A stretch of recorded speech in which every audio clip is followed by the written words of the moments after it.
Most parents never see it coming. One day, your child is running to you with every feeling they have, every scraped knee, every hurt moment, every big emotion spilling out freely. And then slowly, quietly, something shifts. They stop coming to you. They go quiet when they're upset. They say, "I'm fine," when they're clearly not. They handle everything alone and show you nothing. And you notice. And it worries you. But you don't know when it happened or why. What most parents don't realize is that emotional shutdown in children is almost never sudden. It doesn't happen because of one bad moment or one difficult conversation. It happens because of a pattern. A repeated, invisible pattern of small interactions that taught your child one devastating lesson. Showing feelings to you is not safe. Not because you're a bad parent, not because you intended this, but because certain parenting responses that feel completely normal and even helpful, quietly teach a child's nervous system to stop reaching out, to go inward, to shut the door. And the earlier this pattern takes hold, the deeper the roots grow. Because a child who learns to suppress emotions at age 4 becomes a teenager who won't talk to you. And a teenager who won't talk to you becomes an adult who can't let anyone in. This is not about blame. This is about understanding. Because once you see the pattern, you can change it. In this video, we'll talk about the specific parenting patterns that cause children to emotionally shut down and exactly what you can do to reverse them before the pattern becomes permanent. Number 1. Emotions were met with solutions instead of presence. When your child comes to you crying, frustrated, or overwhelmed, your instinct as a parent is to fix it, to make the feeling stop, to solve the problem, to calm them down as quickly as possible. So you say things like, "You're okay. Don't cry. Let me explain why there's nothing to be sad about. Here, look at this toy. Stop crying and we can talk." Every one of those responses is motivated by love. But here is what your child's nervous system is actually learning from them. When I bring you my feelings, you want them to go away. The feeling itself is the problem, not the situation, not the thing that happened, the feeling.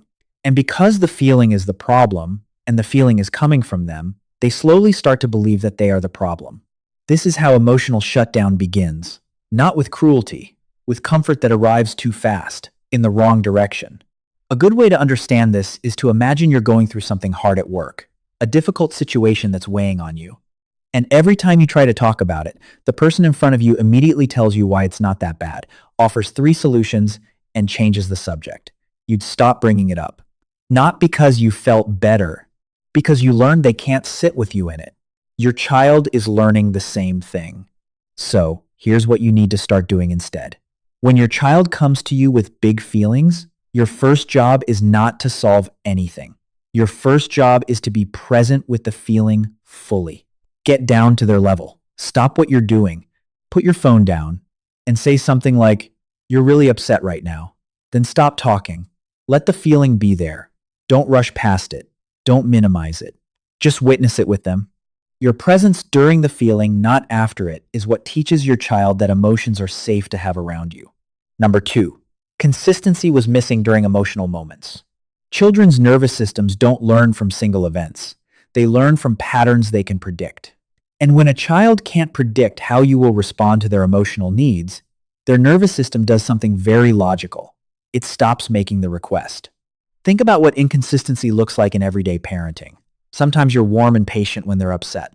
Sometimes you're distracted and offer a quick, "You're fine." Sometimes you're stressed and their emotions feel like one more thing you can't handle right now. Sometimes you sit with them. Sometimes you dismiss them. None of this is unusual. All parents move through different states. But from your child's perspective, this inconsistency creates a problem they can't solve. They cannot find a reliable pattern in reaching out leads to comfort.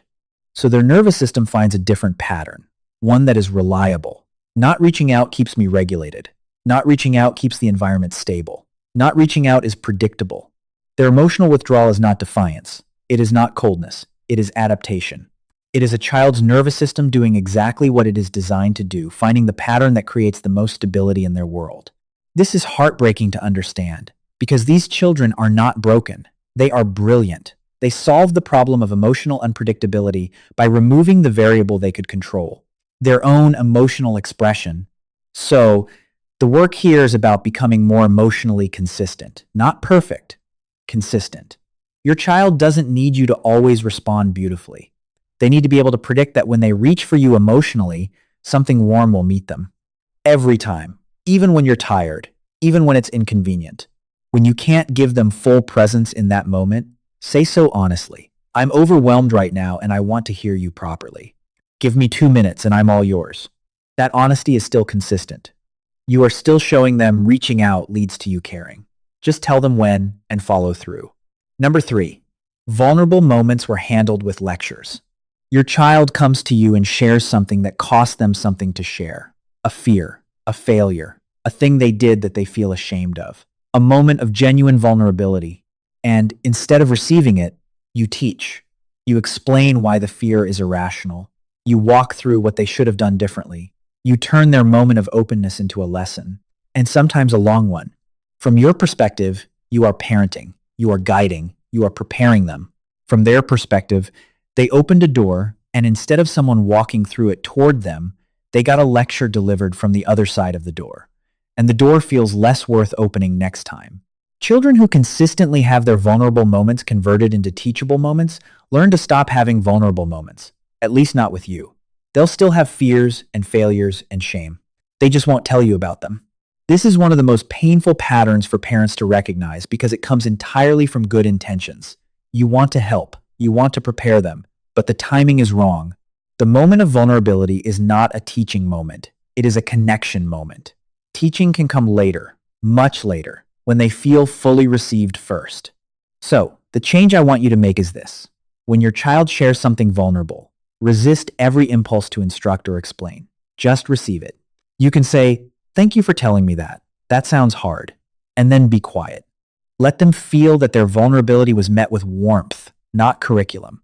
Once they feel fully seen, and that might take the whole conversation, you can gently ask, "Would it help to think through this together?"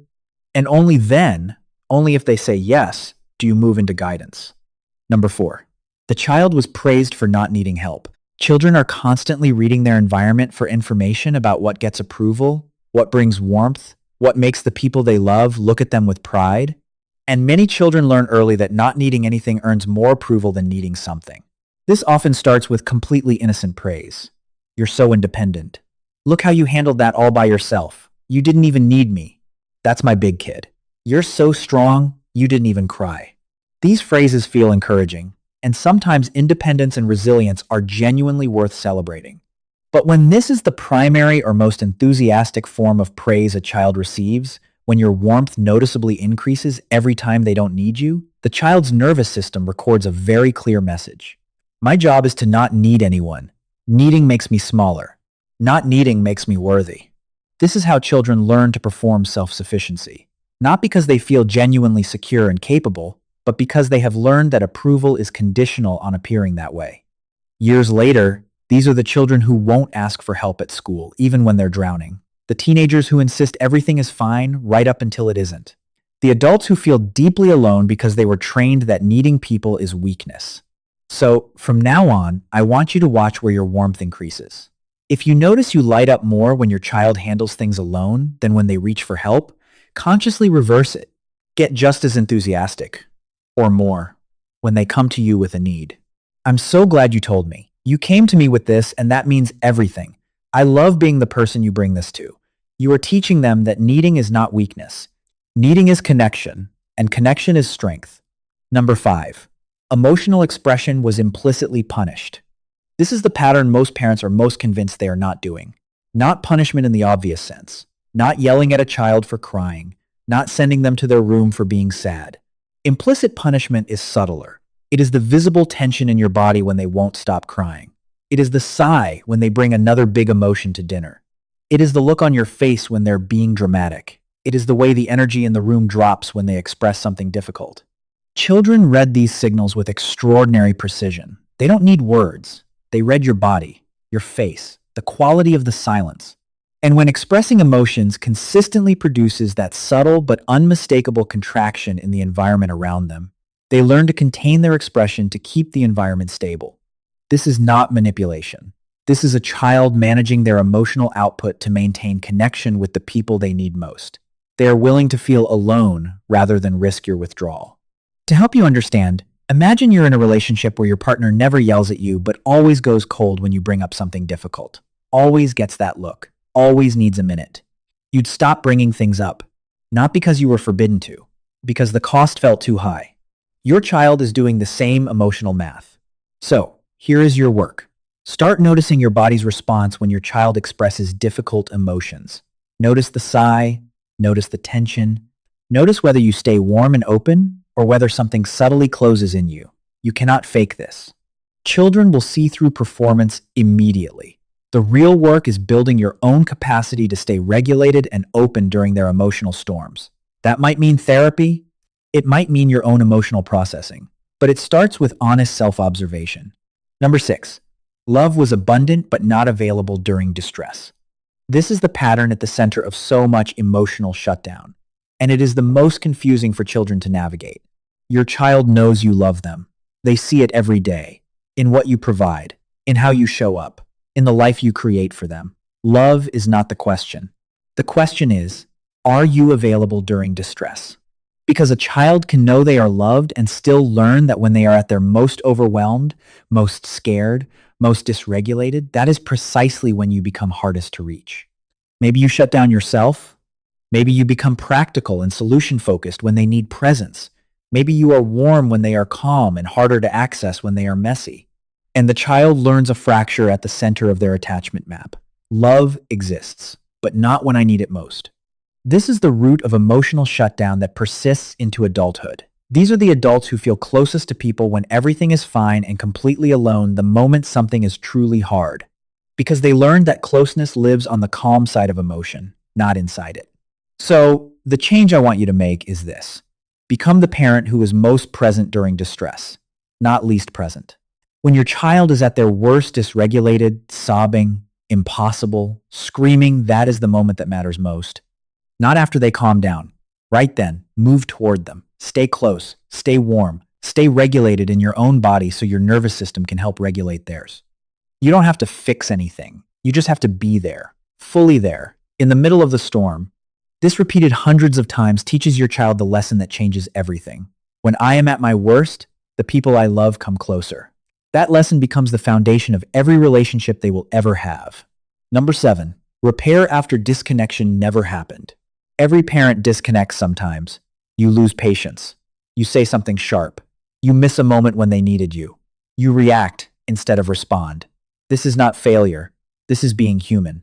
What separates secure attachment from emotional shutdown is not whether disconnection happens. It is whether repair follows. When disconnection is followed by genuine repair, when you go back to your child and say, I was harsh earlier and that wasn't fair. I'm sorry. Something powerful happens in their nervous system. They learn that relationships can break and be fixed. They learn that conflict does not mean loss of love. They learn that the people who hurt them can also be the people who make it right. This makes them feel safe enough to stay emotionally open.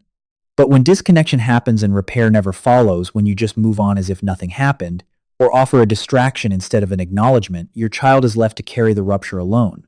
And carrying ruptures alone teaches them that emotional pain is a solo experience, that expressing it changes nothing, that it is simply better to close down and wait for it to pass. So, start making repair a non-negotiable part of your parenting. When you've had a hard moment with your child, go back, sit down with them, get to their level, say what happened. Own your part of it. You don't need to be perfect. You need to be honest. I raised my voice and I shouldn't have. That wasn't about you. I was frustrated and I handled it badly. I love you. That conversation, over and over, teaches your child something irreplaceable. Their emotions matter. The relationship is worth protecting. And you can be trusted to show up even after things go wrong.